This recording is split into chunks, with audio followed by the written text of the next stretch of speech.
The diver screams a silent scream as the giant squid's beak digs into his skin, its many grasping tentacles grabbing him and holding him in place. Nearby, his fellow divers are driven half-mad with terror as they see mysterious figures floating towards them through the murk, and strange Russian voices speaking in their heads. Nobody can help them. They're down too deep, too consumed by the darkness and the pressure of the sea.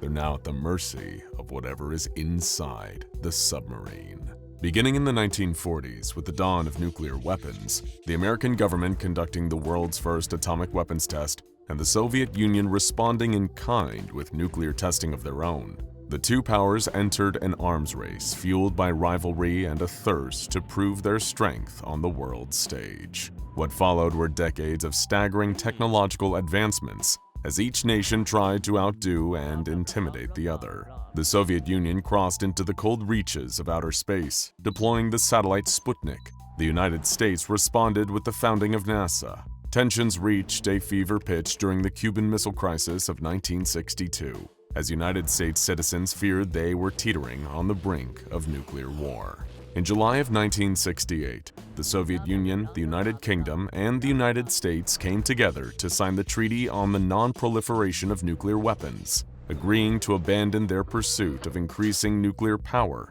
and turn their focus to disarmament. But several months before the treaty was signed, the Soviet government was dealing in weaponry far more dangerous than nuclear missiles, something the other world powers knew nothing about. These deadly secrets were hidden aboard a submarine known as SCP-741. SCP-741 is the underwater wreckage of a Soviet submarine that sank in March of 1968 and came into the custody of the SCP Foundation in 1999. The submarine, a version of the Charlie II class, was deployed under unusual circumstances, which attracted the attention of the United States government. In an attempt to learn more about the submarine, the US government launched Project Redacted, which attempted to recover the vessel from the ocean in the early 1970s. They managed to recover a few pieces of the vessel, though the specifics are highly classified. In the late 1990s, the US government contacted the SCP Foundation, informing them of a possible Euclid or Keter class anomaly in the wreck. At this point, it passed into the custody and surveillance of the Foundation. The submarine is on the ocean floor, broken into 3 pieces. The hull was broken into bits during Project Redacted recovery attempt, but was largely intact when it first sank except for 2 holes, one just in front of the sail and one just below the starboard missile tubes. Apparently, the vessel sank rapidly due to flooding after an enemy missile strike, which occurred while it was surfacing. Though all parts of the submarine are accounted for, no members of the crew have been located. Additionally, none of the emergency escape equipment on board has been used, raising further questions about what became of the crew. Wherever they went, they seem to have left something behind. Whenever divers are sent down to investigate the wreckage, they report experiencing anomalous currents and strange sea life, and hearing moans, disembodied voices, and incoherent whispering.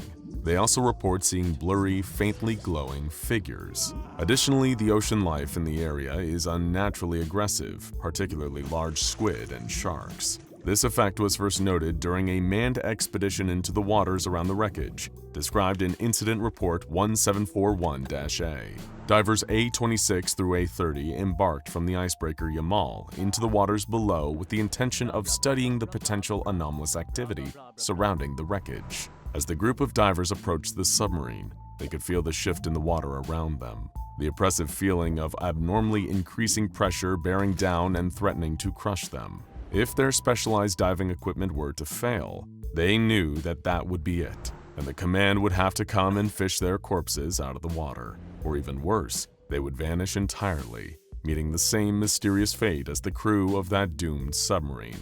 But they couldn't fixate on that. They had a job to do. At first glance, the wreckage appeared undisturbed, unchanged since the previous inspection. Still, they needed to take a closer look to be sure. As the team got closer to the vessel, A-30 was startled by the sight of movement from within the wreckage, spotting motion through one of the holes in the structure as something passed by. He pointed it out to his colleagues, but they dismissed it as likely a giant isopod or spider crab, which were crawling all over the surrounding area. A-30 laughed off his jumpiness, agreed that they were probably right, and continued the exploration as planned. Control authorized the divers to proceed to the next step, and A-29 activated sonar and lights, moving toward the starboard side breach. There, a faint glowing caught his eye. The glow resembled that of radioactive material, but when the team checked the radiation levels in the area, they remained stable. Whatever the source of the glow was, it wasn't radioactive. At this point, his neutron counter began to register something, and all of a sudden, a disembodied voice could be heard saying, "Vasily Yevgeny, can you hear me?" The voice was muffled, and though it could be heard over their communication channels, it emanated from somewhere in the wreckage, deep underwater. As A-29 watched, a glowing shape emerged from the darkness. It was only an outline, the suggestion of a silhouette, but the shape was undeniably familiar. It looked like a person. The other divers quickly noted the apparition too and began to panic. Some checked their nitrogen levels, believing it to be some sort of nitrogen narcosis, while others pointed out that they couldn't all be suffering from nitrogen narcosis at the same time. The unknown voice continued speaking, saying, "Help me, it is getting hard to breathe." The divers debated what to do next, questioning whether what they were seeing was even real, when all at once, the humanoid figure vanished from sight. The divers attempted to shake off the startling encounter, and they resumed their duties, the investigation proceeding as normal.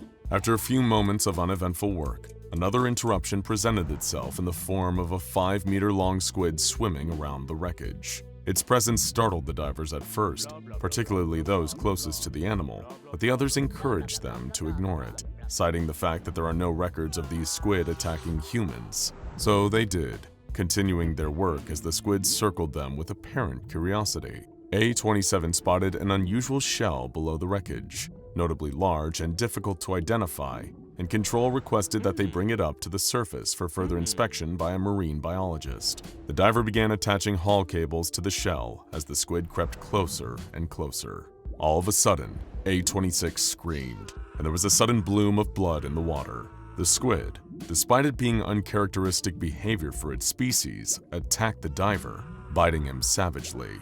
Prompted by cries for help from the diving team, Control began to reel A-26 back towards the surface, proceeding slowly to give him decompression time, and the squid took advantage of the slow retreat. It chased after the diver, grabbing hold of him and biting down again, tearing away at him as it gripped him in its tentacles. Still, Control continued reeling him in, hoping to free him from the squid's grasp as they yanked him to the surface. The other divers were ordered to get themselves out of there as fast as possible, an order they gladly obeyed.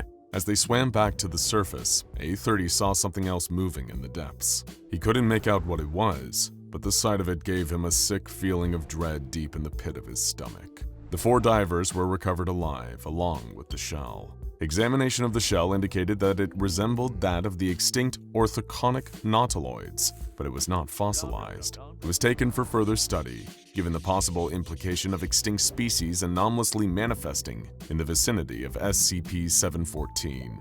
Diver A-26 lost a limb and was exposed to an unknown venom via bites from the attacking squid. His camera was destroyed in the process. As squid are not known to attack humans unprovoked, this behavior has been attributed to the influence of SCP-741, though the exact link between the two is yet to be determined. An anomalous pressure gradient surrounds the wreck with a radius of approximately 250 meters, starting around the center of the submarine. The pressure in this area is much greater than it should be, given the depth of the waters there. This unusually high pressure makes sonar analysis extremely difficult, as well as threatening the safety of any divers in the vicinity of the wreck. The few records that the Foundation has managed to obtain from the Russian and US governments indicate that the submarine was being used to transport some sort of secret cargo. Though the specifics of this cargo are still unknown, there is reason to believe that it differed from any type of nuclear or chemical weaponry. On a date redacted from official files, the SCPS Basisti was patrolling the area around SCP-741 when its sonar detected some unknown entity approaching SCP-741 from the south at a pace of 46 knots. The crew compared the acoustic signature of the contact with known submarines and torpedoes, but could not find a match. The the Basisti attempted to reach the contact via sonobuoy drops and active sonar pings, but it did not respond. When the contact crossed into the total underwater exclusion zone, it became classified as hostile. At that point, the sonar recorded sounds of an undersea missile launch, and Basisti responded with the utmost urgency. The ship broke away from its original area and fired a Type 53 torpedo at the underwater threat. 15 seconds after the Basisti launched its torpedo, missiles of an unidentified configuration were seen breaking the water, flying at a height of 1.8 meters and a velocity of 0.92 Mach. The missiles did not emit any detectable radar, nor did they respond to any launch chaff or flares from the Basisti. Both of the missiles were engaged by Basisti's 3KN-5 Kinsul surface-to-air missiles and Kashtan point defense systems, and were destroyed at 1,800 meters and 210 meters from impact, respectively. After the missiles were neutralized, the hostile vessel could be heard engaging in evasive maneuvers. At this point, there were 4 closely spaced explosions and the sound of a submarine disintegrating. The identity of the attacker, as well as its intention toward SCP-741, have not yet been determined. The incident resulted in the Foundation research team suggesting an expansion of the acoustic sensor net, as well as additional patrol and defense assets placed in the area. Additionally, they advised an acquisition of undersea retaliatory capability. The incident was classified Incident 1741-C. The sonar recordings from the SCPS Basisti during Incident 1741-C were taken for further analysis by the research team. The in-depth review revealed anomalous acoustic signatures that did not match up with any known forms of propulsion, including magneto-hydrodynamic drive. Currently, the nature of the unidentified attacker remains a mystery, and it has not been attributed to any particular government or organization. Following the incident involving the SCPS Basisti, an American intelligence agent reached out to the Foundation, offering further insight into the secretive government programs looking into SCP-741. He agreed to sit for an interview with a Foundation researcher assigned to the project, on the condition that his identity remain protected. The SCP researcher's name is absent from the official file as well. The two men sat in a Foundation interview room, and the interviewer asked his informant why he chose to come forward, given the US government had simply chosen to sit on this information for 30 years. You've seen those reports. Project Redacted. Now, we know that part too. How the directors didn't make the connection is beyond me. That and the stuff the Redacted pulled up? Yeah, the other part you don't hear about is what some of the research team died of. And the crewmen we buried? Just uniforms. Also, the nuclear device we recovered wasn't a missile or torpedo warhead. It was a demolition charge. Does that make any sense? After all those clues, I had to come forward. Why the directorate didn't is something I can't fully explain. This particular statement puzzled the Foundation researcher, raising questions he hadn't anticipated. Only uniforms? Did this mean that the sub had been unmanned? The informant replied, No, not unmanned. There were no bodies, but personal effects were everywhere, along with uniforms. There was some blood, human. Before you ask, on one of the torpedoes and a bit of skin where somebody probably crushed his hand loading the thing. Just no bodies left. When I first looked into all this, I had no clue what the hell had gone on down there, but I started putting things together. The Foundation agent began to speculate based on the mounting evidence. Could it have been a Soviet weapons program? A deadly biological agent of some kind? No, it wasn't that. I thought maybe it could have been, so I dialed up some of my contacts at Biopreparant. Us spies wind up owing each other favors after a while, and they denied it vehemently. Not your usual cover-up baloney either. They clearly stated that whatever the sub was carrying, it wasn't theirs. They wanted no part of it.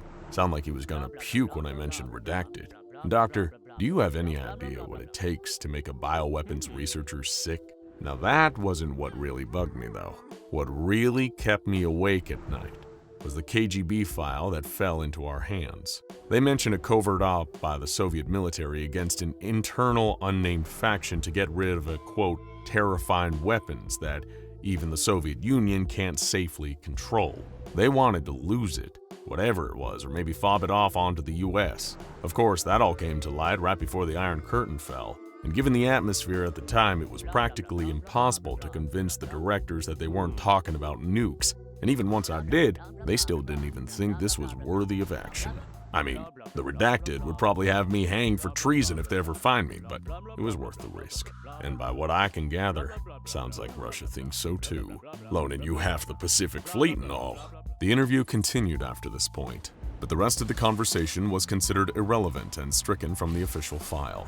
The interview left the Foundation with more questions than answers, though they were more certain than ever that SCP-741 must be kept under strict containment procedures. Due to the object's location at the bottom of the sea, as well as the unusually elevated pressure around it, it is unlikely that many civilians will come into contact with it. However, as an extra protective measure, sonar and submersible monitoring is conducted on a periodic basis in order to verify that the wreckage has not been interfered with in any way. The Foundation contracted Russian warships, SCP-741 and Krasnoyarsk, has been selected for this purpose. If any unauthorized activity occurs in the area surrounding SCP-741, nuclear and conventional missiles may be deployed. Any movement of SCP-741 is grounds for an immediate nuclear strike.